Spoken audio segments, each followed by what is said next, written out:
Hello, Hans Marco on Marites Reporting. So, si Frank Miano ay isang influencer personality na may pinopromote na itinuturing na MSB, Multi-Service Business Course. Open-minded ka ba, pre?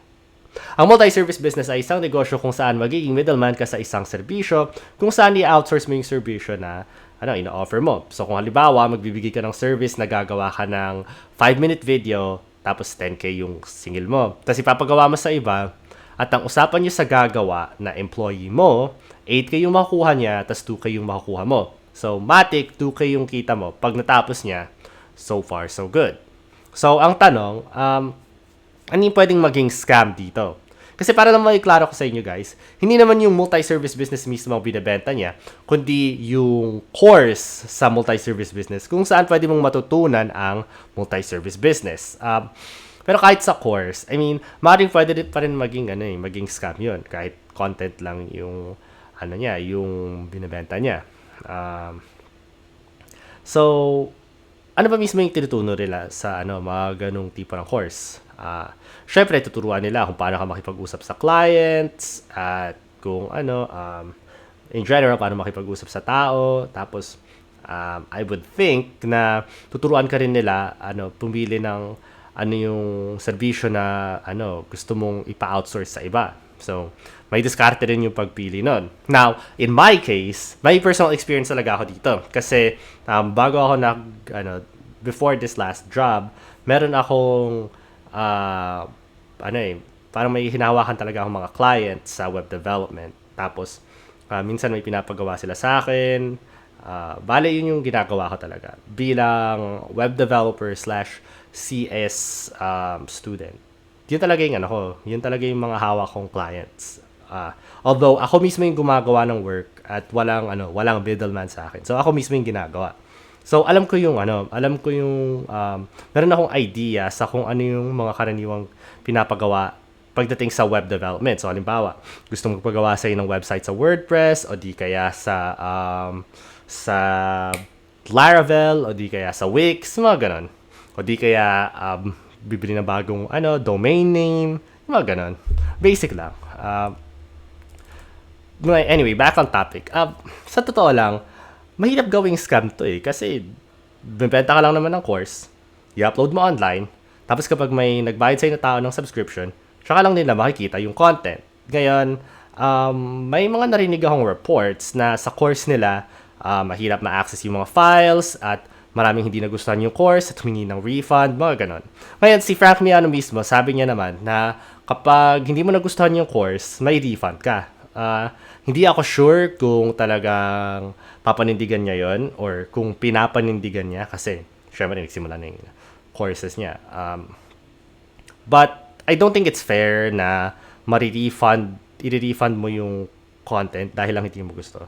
Kasi, paano mo, baka pinaghirapan niya talaga yung content na yon. I'm not saying I agree, pero naiintindihan ko talaga yung multi-service business kasi maraming akong nakikitang ganun.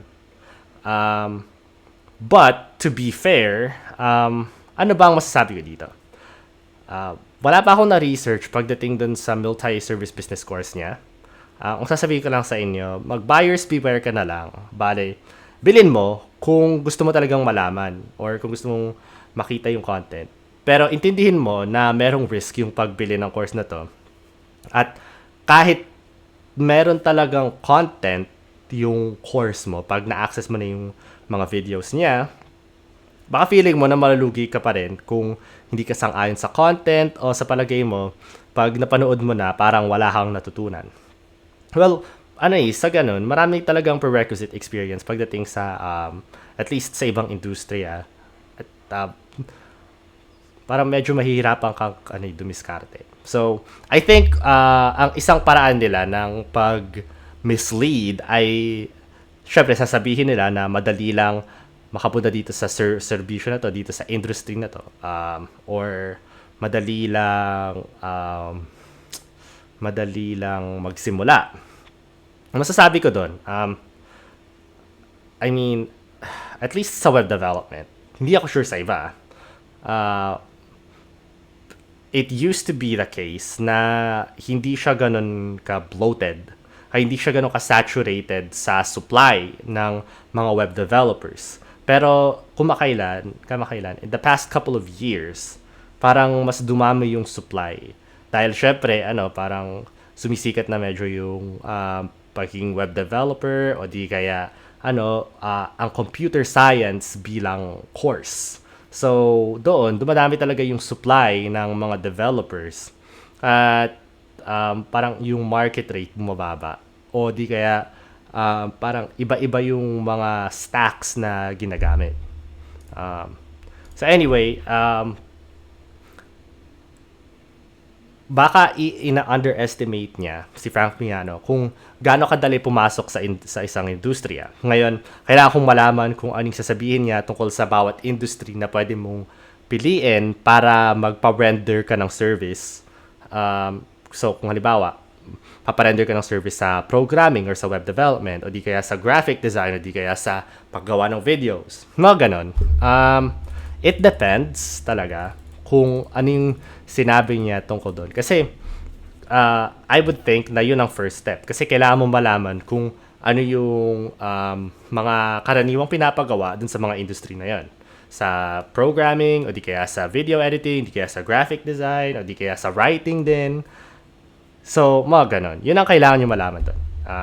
Anyway, I hope that made sense. Anong opinion tungkol dito? Anong opinion tungkol kay Frank Miano in general? Yes, alam ko may mga videos siya sa pinag-uusapan niya yung real estate, kaya meron. O di kaya yung sa apartment. Hindi ko pinag-uusapan yun. Ang gusto ko na pag-usapan dito ay yung multi-service business niya. So, anyway, yun lang sa ngayon. See you next time.